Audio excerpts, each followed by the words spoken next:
and welcome to Paint the Past. I'm your host, Amaris. Today, I'm painting one of the soldiers from China's famous Terracotta army. And while I work through this, I want to tell you about the absolutely wild story behind these figures. Because honestly, the history here is as fascinating as anything I've known. We're talking about an obsessive emperor, a tomb the size of a small city, rivers of liquid mercury, and a farmer who stumbled into one of the greatest archaeological discoveries in human history while he was just trying to dig a well. The reference photo I'm using today is by Diego Trierera via Wikimedia Commons, and I've left a link to it below the video. Let's start at the beginning. The year is 221 BCE. A 38-year-old ruler named Xi'an has just done something no one had ever managed before. He unified China. After a brutal 200-year stretch of conflict between rival states, a period historians call the Warring States period, Xi'an defeated the last of his opponents and brought the entire country under a single centralized government. He gave himself a new title to match, Qin Shi Huang, which roughly translates to First August Emperor of the Qin. We usually just call him the First Emperor. Now he was, by most accounts, an extraordinary ruler. He standardized China's writing system so that people across the empire could communicate. He standardized weights and measures, currency, even axle widths on carts, which sounds incredibly mundane until you realize it meant that every road in the empire could accommodate every cart, making trade and military movement dramatically more efficient. He built the early foundations of what would eventually become the Great Wall of China. He connected the country with a network of roads. In terms of sheer administrative achievement, few rulers in history compare. But he was also ruthless. He burned Confucian books, and according to historical sources, had hundreds of scholars executed. He ruled through fear as much as through vision. There were at least 2 documented assassination attempts against him, and he was absolutely consumed by one thing above all else: the terror of dying. Qin Shi Huang was obsessed with immortality. He sent expeditions across the seas, one legend says as far as Japan, searching for the elixir of eternal life. He employed court alchemists who fed him various concoctions. But there's a dark irony here too. Those alchemists, who were working with the best intentions, gave him preparations containing mercury, which was believed in the ancient world to have life-extending properties. The mercury slowly poisoned him. He died in 210 BCE at just 49 years old. The element he believed would make him live forever is almost certainly what killed him. Here's the thing about Qin Shi Huang's fear of death. It didn't stop him from preparing for it on a monumental scale. Construction on his tomb complex began the moment he took the throne, when he was just 13 years old. It continued for 38 years. At its peak, an estimated 700,000 workers were involved: prisoners, conscripted laborers, artisans, and engineers. This was one of the largest construction projects in the ancient world. What they built was staggering. The tomb complex covers around 52 square kilometers, or 20 square miles. At its center is a massive burial mound. It looks like a natural hill today because it was deliberately planted with trees and grass to appear as one. And beneath that hill, according to the ancient historian Sima Xi'an, writing about 100 years after the emperor's death, lies a palace for the afterlife. The tomb ceiling, he wrote, was inlaid with representations of the stars and heavens. The floor depicted the empire's rivers and seas, but not with painted tiles, with flowing mercury, mechanically engineered to move. The whole interior was a scale model of the world Qin Shi Huang ruled, so he could continue ruling it from beyond death. And those mercury rivers? Modern science backs it up. Soil samples taken from around the burial mound have found mercury concentrations many times higher than the surrounding area. Strong evidence that something unusual lies beneath. The tomb has never been opened, and Chinese authorities intend to keep it that way for now, both out of respect for the site and because the technology to excavate it safely without damaging what's inside simply doesn't exist yet. The burial complex also contained crossbow traps designed to fire automatically at anyone who broke in. When the funeral ceremonies were complete, the ancient sources say the passageways were sealed, with the artisans and craftsmen who had built the mechanical systems still inside, to ensure the secrets of the tomb died with them. Whether that account is entirely accurate is debated, but it tells you something about how ancient people understood the stakes of what they were protecting. So why all of this? What were people in Qin Dynasty China actually thinking when they built something like this? The short answer is that they believed, quite straightforwardly, that the world of the dead mirrored the world of the living. The things you were buried with, the arrangements made at your funeral, the offerings placed in your tomb, these weren't symbolic, they were functional. They would be there with you. An emperor who ruled over an army in life would need that army in death. He would need his palace, his horses, his administrative staff. If you were powerful enough to bring those things with you, you brought them. Earlier Chinese dynasties had taken this idea to a grim extreme. There's evidence that servants and concubines were killed and buried with rulers so that they could continue to serve them in the afterlife. This practice was called xuanzang, or burial of the living, and it was not rare in earlier periods. Qin Shi Huang's funeral reportedly included the live burial of his childless concubines, ordered by his son. But for his army, the first emperor made a different choice. One that may have reflected both a more humane impulse and a practical one. He built substitutes, clay soldiers, standing in for real ones, who would protect him just as effectively in the world of the dead. This was actually part of a broader shift in Chinese funerary practice. As the centuries went on, the practice of human sacrifice at burials gradually gave way to the use of burial substitutes. Pottery figures, wooden figures, and eventually elaborate paper models burned at funerals. The Terracotta army sits at a fascinating moment in that transition. It is the most spectacular example of the substitute soldier concept ever produced. Let's talk about what these soldiers actually are, because that's what I'm painting right now. And the closer you look at them, the more remarkable they become. The army is organized across 3 main pits. Pit 1 is the largest.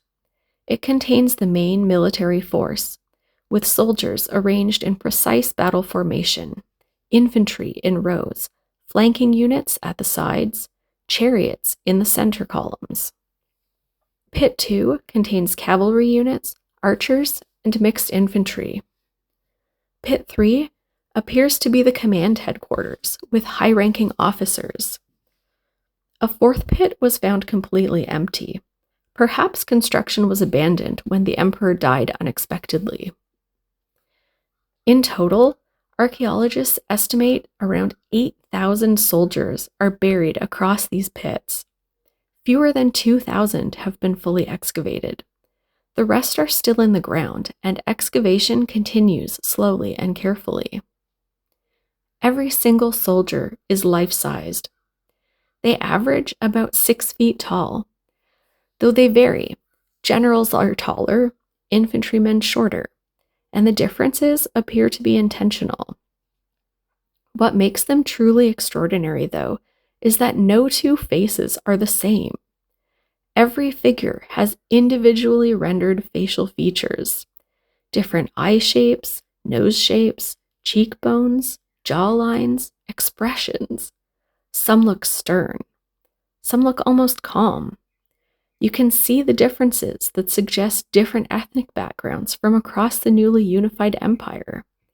Analysts using facial recognition software have identified features associated with Han Chinese, Mongolian, Tibetan, and other groups from the frontier regions of Qin's domain.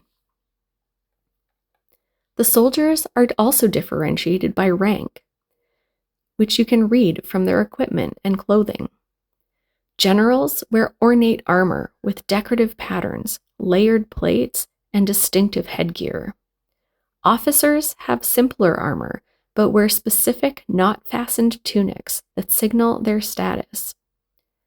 Common infantry wear armor that covers the torso, while the lighter-armed soldiers, including archers, wear less protective gear to preserve mobility. Kneeling archers are posed with their weight distributed for stability, their posture technically correct for firing a crossbow at close range. Standing archers have a slightly different stance. The artisans who made these figures clearly understood military posture and equipment. The weapons with the soldiers are real. The soldiers were found carrying actual bronze swords, spears, halberds, and crossbows, not decorative replicas. Many of those weapons were coated with chromium oxide, a corrosion-resistant treatment that kept them sharp for over 2,000 years. The technology was remarkable. Chromium plating wasn't independently developed in the West until the 20th century. The hairstyles are just as varied as the faces.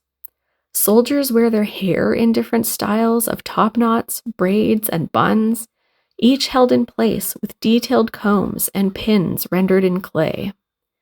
You can even read rank in the hairstyle. Some styles were specific to certain military positions. Now, look at photographs of the Terracotta Army today, and you see earth-toned figures, gray, brown, reddish. That's not what they were supposed to look like. When they were made, every single soldier was painted, brilliantly, vividly painted. The skin tones were rendered in pink, close to natural human coloring. Hair, eyes, eyebrows, and facial hair were painted black. Clothing came in a full palette: red, green, blue, purple, white, and ochre. Armor was painted in contrasting colors, with decorative geometric patterns on the chest and back of high-ranking officials. The color combinations were bold and deliberately striking. Strong contrasts that would have made the assembled army look genuinely alive from a distance. The pigments were applied over a layer of lacquer, mixed with natural binders like fish glue and bone glue. The result was vivid and durable, but only as long as the figures stayed buried and sealed. When the pits were first excavated and the warriors were exposed to air, the change in humidity caused the lacquer to curl and flake almost immediately, taking the pigment with it. Archaeologists watched in dismay as colors that had survived 2,000 years vanished within minutes of exposure. Teams have been working since on ways to stabilize the lacquer before excavating new figures, and recent excavations have yielded warriors with traces of paint still intact, including black hair, pink faces, and traces of colored garments. If you can, try to imagine what Pit 1 would have looked like to the people who sealed it in 210 BCE. 6,000 painted soldiers in precise formation, their faces individualized, their weapons real, their colors vivid in torchlight. It would have been an overwhelming, extraordinary sight. The production process behind 8,000 unique figures is itself a fascinating piece of history. The artists used a kind of assembly line approach, but not the kind that produces identical products. Core body parts, legs, torsos, arms, were mass-produced from standard molds. A soldier's body would be built up from these modular components, reinforced with solid clay, and then the work of individualization would begin. Heads were made separately and added last. Each head started from one of a standard set of basic face shape templates, but then artisans carved in individual details, specific eye folds, cheekbones, wrinkle patterns, the shape of a mustache, the set of a jaw. The final fired figure was unique.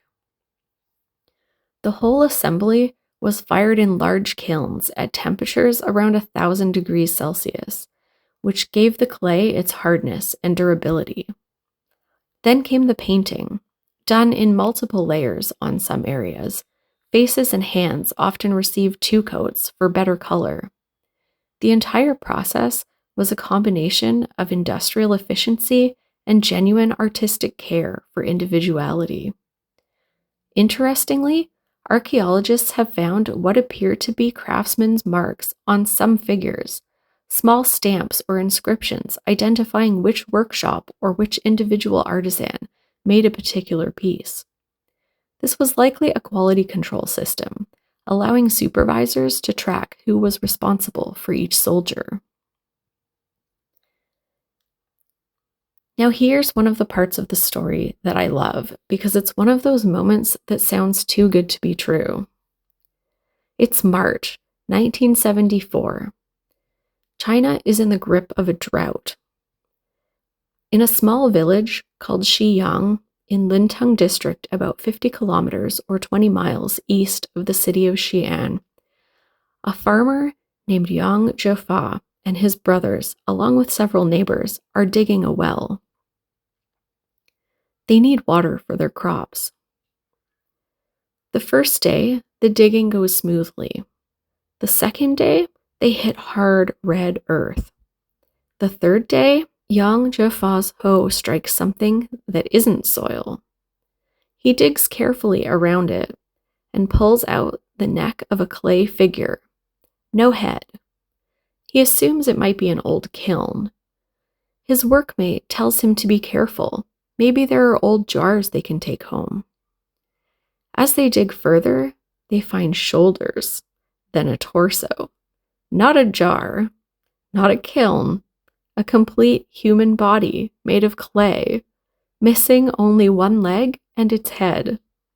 More fragments appear, then more, then even more. They report the discovery to the local museum.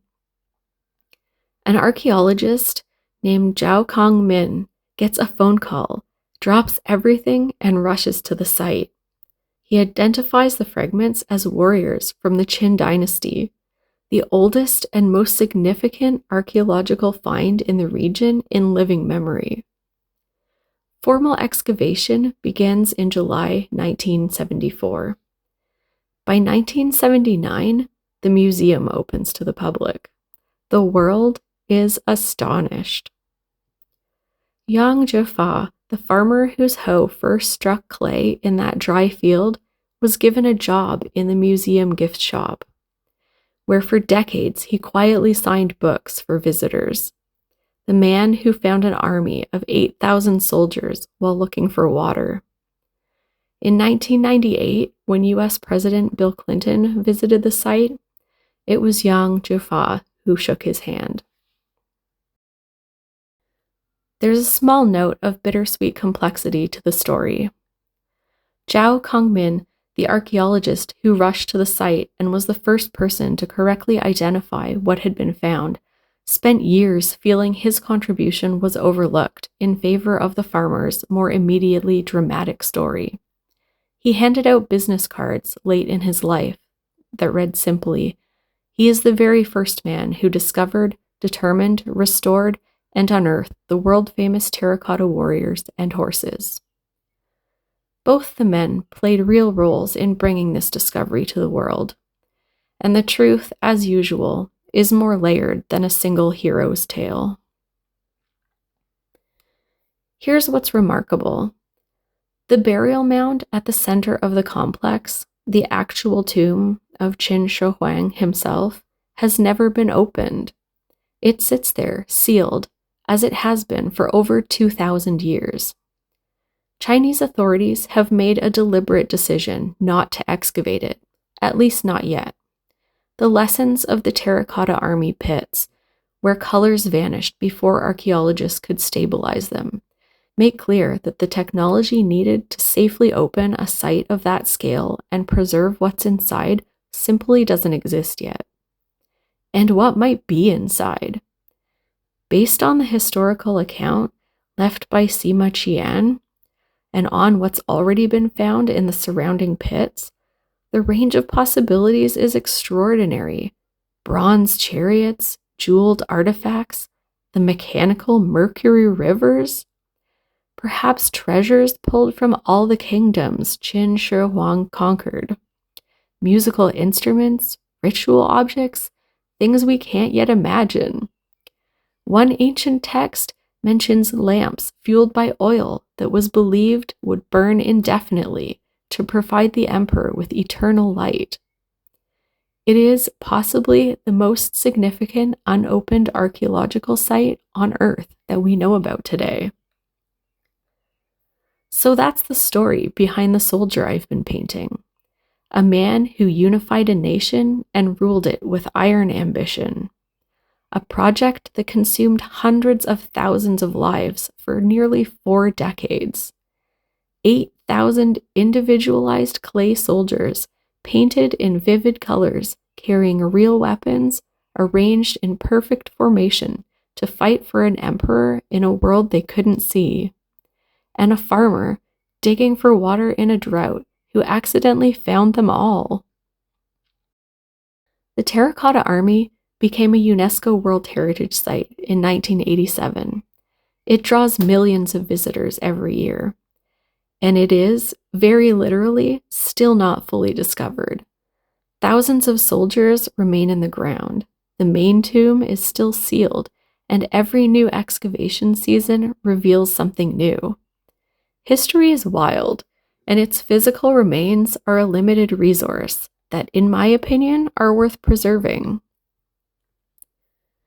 Thanks for joining me to visit the tomb of the first emperor of unified China. If you've enjoyed this episode, I'd be grateful if you'd join me again for future ones. As always, I welcome your ideas for interesting and paintable artifacts in the comments section. Maybe you'll inspire a future episode. See you next time!